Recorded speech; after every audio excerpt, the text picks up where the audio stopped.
Don José. Pero ahora que usted está hablando de Felipe González, Don Felipe, camarada Isidoro.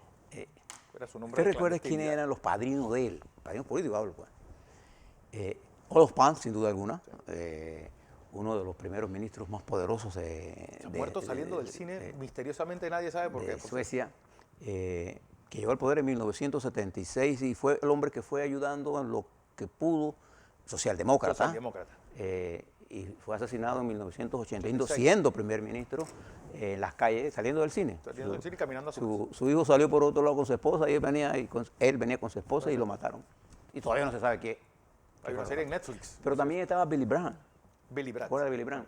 Estaba Carlos Andrés Pérez, que dio todo el apoyo, y además hablaba con Felipe, era gran amigo. Estaba López Michelsen, de acá de nuestro continente.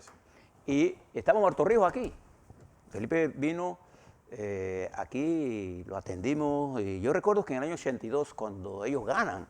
Bueno, un día como hoy se establecen las cortes, que ha pasado una transición. Don Gerardo González, yo, bueno, vamos a ponerlo en orden. Gerardo González, que era la jerarquía. Felipe Camargo, que estaba conmigo, y quien les habla. Estuvimos ahí y Felipe nos hablaba con qué entusiasmo y nos decía, esto es lo que yo quería que viera Omar. Porque era una corte de hombres y mujeres jóvenes y humildes. Usted conoce el palacio. Eso es una Primero los dos leones de la entrada que son impresionantes. Eso es impresionante, ¿no? Ahorita todavía estaban los tiros frescos de Carrero. Sí. Y creo que eso es lo que hablamos nosotros de la necesidad de volver a ese pensamiento universalista. Felipe fue producto de toda esa gente. Bien. Hoy hay un editorial que publica nuestro amigo Gerardo Berroa, Odios enfermizos. Se lo recomiendo, porque ahí él, sin ponernos de acuerdo en nada, él ahí destaca una cosa. En el mundo están pasando tantas cosas que nos atañen a nosotros, y aquí están pasando tantas cosas, y hay un sector mediático que tiene odios enfermizos. Una cosa es tener análisis, una cosa es tener información, y una cosa es tener odios enfermizos. Esto es como lo que tiene el señor Trump. Los varios aquí. Pero eso no te lleva para ningún lado. Porque es tan rica la situación, tan compleja, tan difícil, que necesitamos incorporar todos nuestros talentos. ¿Ven? Mire la historia, y mire la historia reciente, y mire la historia que viene este fin de semana. Y saque sus conclusiones. No se deje llevar que porque Twitter dice esta es la tendencia. La tendencia en Panamá es un país de gente emberracada, pero con un gran sentido de responsabilidad sabremos actuar. No se engañen. Bien, le hablo de COVID, y esto es una de las experiencias. El RT lo estableció el MINSA ayer en 0.76. Buena noticia. Con un margen de error de más o menos 2,5%, no importa si usted pone todo el valor absoluto. Acuérdense que cuando usted tiene más o menos 2.5, el valor absoluto es 5%. Para los que saben un poquito de aritmética. Y si usted pone todo el 0.5, ese por ciento hacia la derecha, todavía estamos lejos del 1. Si lo pone hacia la izquierda, lo que está diciendo esto es que estamos por debajo del umbral del 1. Y ahí tenemos el virus contra la pared. Importante. La positividad de ayer está en 2,9%. Recuerde que un parámetro establecido en las organizaciones internacionales de por el 5%, por encima estamos en un problema. Europa está por encima del 5% ahora mismo. Algunos subiendo 4, 5, nosotros estamos en 2,9%, en forma sostenida estamos por debajo de 5. Había un punto que nos preocupa, 2,19 los casos activos, ayer eran 2,18, anteayer eran 1.848, fíjense cómo va subiendo. Y eso se debe a lo que explicaba la ministra consejera y el ministro de Salud Pública. Eventos, y uno tiene que esperar siempre que cuando ocurren todos estos eventos, aumente los casos activos. Lo que sí tenemos que seguir es recordar lo que dijo el presidente de Cortizo y lo que decimos todos los días nosotros aquí. El virus no está muerto. No está muerto. El virus está ahí y tenemos que coexistir con él. Todavía hay muchos panameños que no se han vacunado.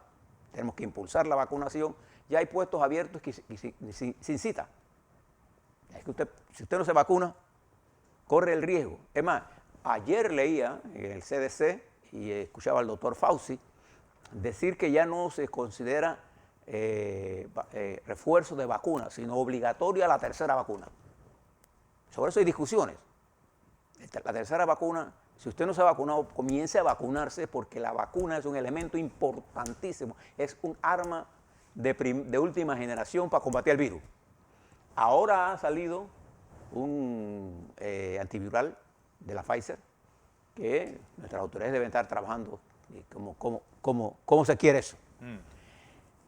Pero nuestros indicadores, hay un fallecido, en UCI tenemos 20 personas, en cuidados intensivos, y en camas tenemos 111. Se mantiene esto estable. Pero los casos activos comienzan a moverse todavía lentamente. No es un movimiento que nos debe llamar a pánico, pero nos debe llamar la atención. Entonces, como le dice usted, una luz verde. Sí, una transición. Una luz verde transición. En transición. Bueno, preste la atención a esto, porque estos eventos, por ejemplo, ¿qué le cuesta a usted llevar la mascarilla? No, el virus ataca vacunados. La ventaja es que cuando usted está vacunado, lo ataca el virus, lo ataca con menos severidad. Nosotros dos somos ejemplos de eso. Sí. Si no estuviéramos vacunados, a lo mejor no estuviéramos echando el cuento. Preste la atención a esto. No dude en esto. Hemos avanzado en vacunas, todavía nos falta un tramo importante que recorrer. Así que terminamos la semana con esta, para nosotros termina viernes, se le damos seguimiento el fin de semana y el lunes se tendrán las gráficas aquí, para ver por dónde va esto. En este momento nuestros números son buenos números. Tenemos la pandemia bajo control, seguimos vacunando. Ahora abiertamente, sin citas. Llama la atención sobre el caso del escándalo de la Lotería Nacional. Siempre cuando usted piensa en esto, piensa en la gente. En Panamá, la Lotería Nacional quizás es una de las instituciones más queridas de este país. ¿Y quién no ha peleado, chisteado, conversado con un billetero, una billetera? Yo tenía una billetera aquí que estaba en el Rey, que la quitaron de ahí y ahora no sé dónde están. Entonces ya me sacaron de aquí, porque desde mi mamá enseñó a comprar los números que ella tenía suscritos. Y yo todavía, ella murió en el 2004, y yo todavía compro los números de ellos, de ella, quizás como recuerdo de su presencia. La lotería es algo sagrado para los panameños, de verdad. Desde la época que fue Porra, ¿no? Porra, el que la nacionaliza. Y entonces nosotros hay que ser bien cuidadosos con esto, porque estos robos introducen elementos confusos y además que a la gente sí le molesta esto. Es como no tener agua. Es como las fluctuaciones de la luz o que se vaya la luz y nadie te explique nada. Si tú marcas un número y te mandan a un call center que te contestan en Colombia y que ya va la cuadrilla para allá, ni siquiera sabe dónde estamos. Para que ustedes sepan. Entonces, la lotería es algo sagrado. Ojalá las investigaciones lleguen y se tomen las decisiones que hay que tomar. La confianza de la gente se devuelve cuando las autoridades toman las decisiones. Cuando hay una cosa como eso, tú haces un cambio de todo, pon una cosa nueva ahí para que la gente comience a tener... Lo peor que puede usted es estimular la desconfianza en algo que produce ingresos que a su vez se traduce para la gente. Pero robar allí, ¿es robar a los pobres o no? Por favor. Cada vez que usted le roba al Estado, le está robando a los pobres. Tenga cuidado con eso. Bien. Yo quisiera, en el marco de esto que le estaba hablando de los Twitter, hablarle muy brevemente sobre las campañas mediáticas de ataques brutales que estamos teniendo. Y le explicaba esto porque hay gente que cree, sí, claro, las redes sociales han cambiado las formas de comunicarse, sí, han vuelto a la gente autodependiente. Yo veo gente ya adulta también que están tuiteando todo el día, ya no leen. Entonces, tómese 30 segundos y analice las cosas que están diciendo. Recuerde, un porcentaje de todos los tweets que se publican, un 14% solo son tweets reales, originales, perdón. Los demás son réplicas de bots, de gente que replica por... le dan retweet. Gente que abre varias cuentas y le da retweet a sus propios tweets. La cantidad de gente que realmente utiliza las cuentas de Twitter es baja con respecto a la población en general. Como consecuencia, los tweets no son la opinión pública del país, ni de Panamá ni de los Estados Unidos. Ya les dije lo que está pasando en los Estados Unidos, lo que está pasando en Panamá. Y el Facebook e Instagram son cosas instantáneas, son fotografías que tienen un mayor efecto, pero que tienen un efecto de rápida evolución. Y entonces hay gente que dice, vamos a tuitear para hacer manifestaciones. Fíjese cuántas veces van. Porque no tienen alcance. Son los mismos, los tuiteros de Panamá, de los tuites que se publican en Panamá con temas panameños, el 6% son tuites reales y son los mismos. Observe para que usted vea. Esto, ¿por qué le planteo esto? Porque esa gente, y a medios de comunicación abiertos ahora, lo que hacen es, toman eso y lo llevan al análisis sin entrar a la rigurosidad que requiere el análisis. El análisis requiere que usted mire el contradictorio de lo que usted está pensando. Por ejemplo, cuando nosotros hablamos de Chile, nosotros no le decimos aquí que estamos a favor de quién o no, nosotros decimos los números y vemos lo que está pasando en Chile para ver cómo eso va influyendo y creando una dinámica política para que usted la mire y la analice y tenga su pensamiento cualquiera que él sea, con respecto a quien quiera que usted sea.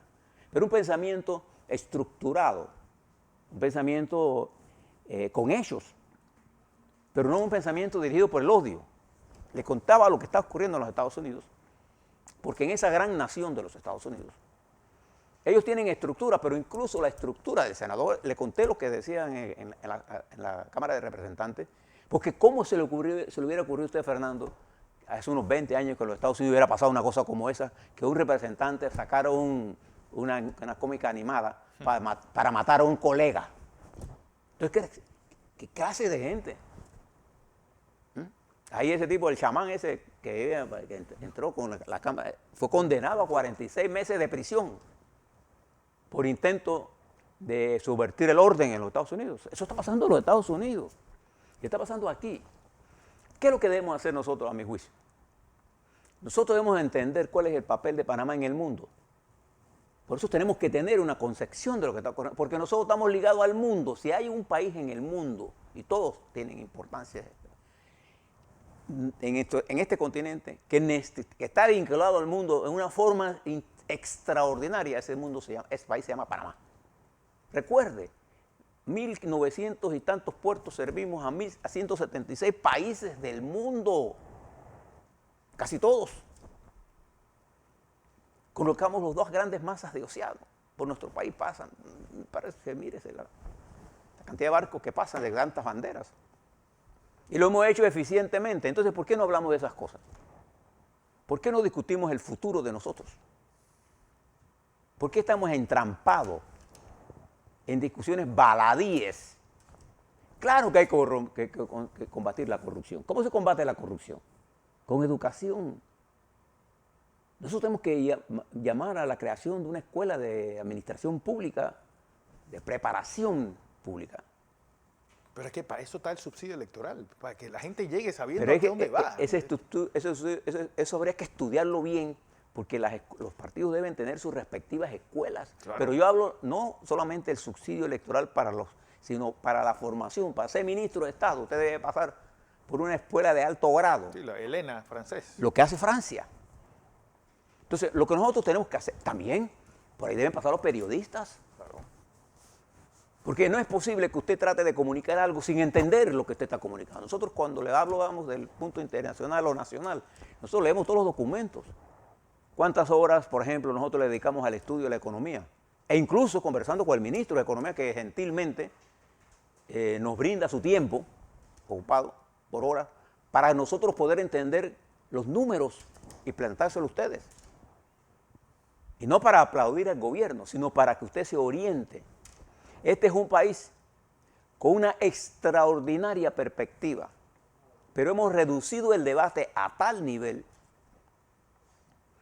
porque hemos dado espacio a que los partidos, en algunos casos, en los partidos la mayoría de la gente es buena, Sí. Pero la que se hace, hay una especie de asalto a las direcciones que tiene que ser corregida desde adentro.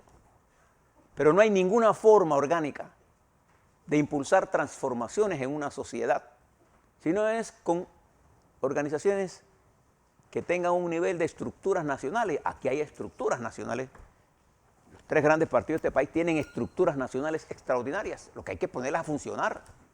Pero, y termino aquí, necesitamos poner a funcionar la mente de nuestra intelectualidad, a opinar, y no dejar de estar lamentándonos y estar en cuchitriles diciendo esto está mal. Vamos a ver qué tenemos que hacer. Vamos a escuchar a los trabajadores. ¿Por qué le tenemos que cerrar las puertas a Suntra? A ver, ¿por qué? Porque difieren de nosotros. Pero si eso es lo que queremos, ¿por qué le tenemos que cerrar la puerta a la cultura? A la derecha o a la izquierda, a los empresarios. ¿Por qué tenemos que demonizar a los empresarios? A ver, tenemos que entender, ¿por qué no discutimos de educación de nuestros niños, de nuestras niñas que salen embarazadas? ¿Por qué no discutimos a fondo la necesidad de que haya códigos de ética en el sector privado? ¿Por qué no discutimos el problema de las medicinas? El mal servicio de luz eléctrica que están prestando las distribuidoras eléctricas, la necesidad de agua, de infraestructura, la necesidad de incorporar a nuestras mujeres y nuestros jóvenes a la vida política. ¿Por qué no hablamos de que nuestros jóvenes estudiantes secundarios vuelvan a organizarse para pelear por el país que ellos aspiran? Eso es lo que debemos hacer, Fernando. Así es.